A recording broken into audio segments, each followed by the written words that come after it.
Nagsalpukan ang isang modern jeep na nawalan umano ng preno at isang tricycle sa Kalumpit, Bulacan. 2 patay at nasa 20 ang sugatan. Yan ang report ni Nico Wahe. Ay, naku po! Nataganan!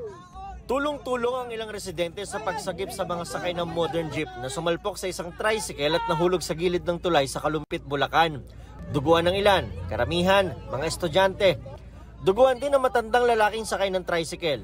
Ang babaeng pamangkin niya, humandusay sa gitna ng kalsada. Galing po kami district hospital, nagpa-check up po yung tiyuhin ko. Tapos yun po, nung pauwi na kami, yun po, bigla na lang yung ganun nangyari. Pero hindi nakaligtas ang kanyang pinsan at ang driver ng tricycle na sinakyan nila. Ayon sa saksi, biglang nag-counterflow ang jeep. Nag-counterflow po siya, tapos di niya alam na may kasalubong. Nagip niya po yung tricycle.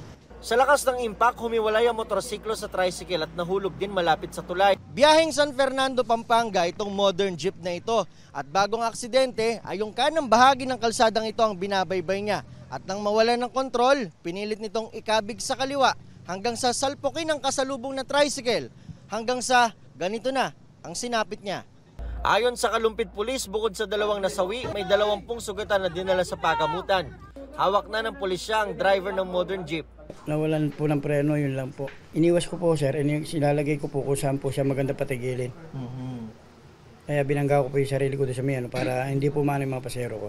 Sana mapatawad niyo ako. Reckless imprudence resulting to homicide po and physical injury and damage to property po. Nico Wahe, nagbabalita para sa GMA Integrated News.